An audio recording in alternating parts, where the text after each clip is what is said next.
On va voir maintenant le double constrictor. Donc là, vous avez un constrictor classique. Là, vous avez un double. En fait, c'est quoi?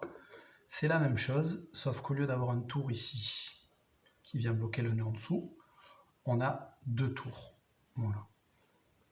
Qui viennent bloquer le nœud en dessous. Alors celui-là est un petit peu plus compliqué. Quel est l'intérêt? L'intérêt, c'est que ça fait un nœud plus gros, un peu plus large.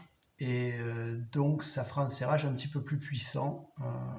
Et on va voir par la suite que c'est pas mal. Parce ça simplifiera les choses pour le montage des petites boucles. On ne sera pas obligé d'avoir des perles, de faire un nœud de diamant. On pourra faire une boucle toute simple, un nœud de plein de points. Et avec ce montage-là, quel que soit le sando, ça fait vraiment un serrage très puissant. Ça bouge pas. Donc on va le voir maintenant.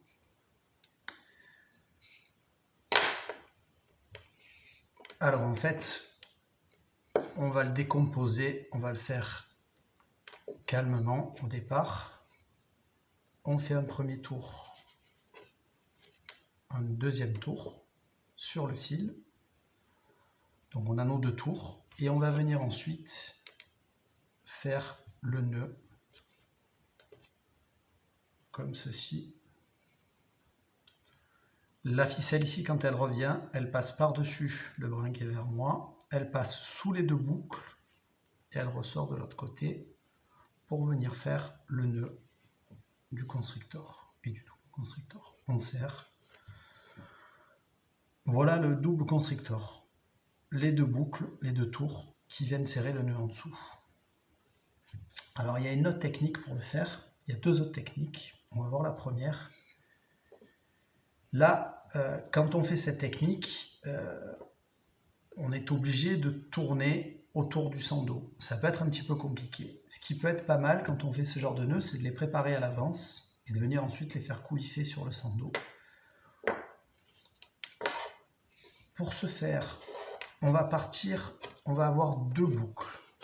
Une comme ceci et une comme ceci. Et une comme ceci, voilà. Donc la caractéristique de ce départ, c'est qu'on a les deux brins là qui passent au-dessus du fil, de ce fil là qui relie les deux boucles. Donc les deux fils là, vous le voyez, ils sont au-dessus, ça c'est très important.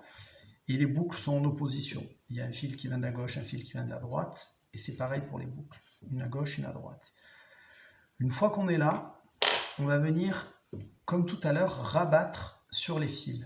Donc on va prendre cette boucle, la rabattre comme ceci, voilà, et on va faire la même chose de ce côté. Et en fait on va s'arrêter là, et c'est comme tout à l'heure, là on a le double constrictor. Alors il est à plat, on ne le visualise pas bien, mais on va bien le mettre en place. On va avoir ici, si on suit le fil, celui-là et celui-là, en fait, ils se croisent. C'est-à-dire qu'on a le nœud. On a le nœud et on a ici les deux boucles qui viennent s'écraser sur le nœud. Donc maintenant, on va le mettre en place. Il va falloir rassembler cette boucle. Il faudra récupérer aussi cette boucle qui est là en dessous, celle-ci, qui est sur la pointe. Donc, on vient fermer, voilà, comme ceci. On a la première boucle là, la boucle qui suit, la troisième boucle, on serre, et voilà, et on a le double constrictor. Les deux tours, le nœud en dessous. Je vais le refaire.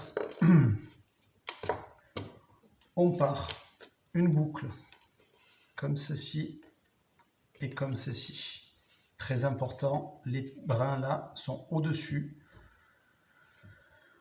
de cette ficelle qui passe en dessous. On ramène les deux boucles. La première comme ça, toujours pareil, on ramène sur le fil, comme ceci. Et en fait, là on l'a mis en place. Alors il est à plat, on ne le voit pas, très bien encore une fois, mais il est en place.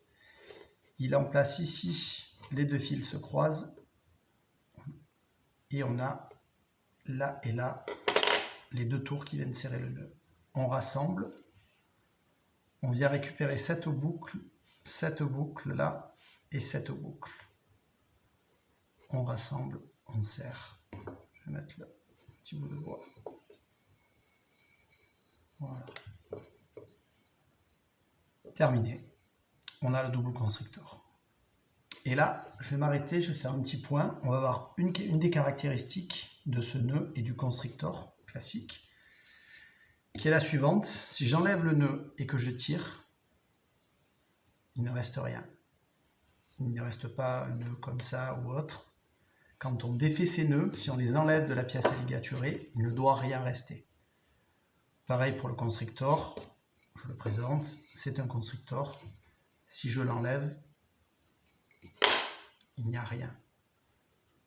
Si jamais, quand vous défaites le nœud, vous vous entraînez, qu'il vous reste quelque chose comme ça, n'importe quoi, une boucle ou autre, c'est que vous n'avez pas le bon nœud, c'est que vous vous êtes trompé. Alors peut-être que la ligature que vous avez fait, elle est fiable, ça je ne peux pas savoir, mais ce qui caractérise le constrictor et le double constrictor, c'est que quand on tire, il ne reste rien. Voilà, c'est un moyen que, si vous voulez vérifier, quand on fait les nœuds, des fois c'est pas évident. Surtout que là, ça a l'air relativement simple parce que la ficelle est grosse. À partir du moment où on va utiliser de la ficelle à ligature, de ce style-là, je vais vous en montrer un bout, ça sera beaucoup plus compliqué. Voilà, une ficelle comme ceci, là, c'est beaucoup plus compliqué à réaliser, donc des fois on n'est pas sûr. On s'entraîne sur un bois comme ça, on tire, on sort. Et si c'est le double constrictor, et si c'est le constrictor, il n'y a pas de nœud. Voilà, terminé.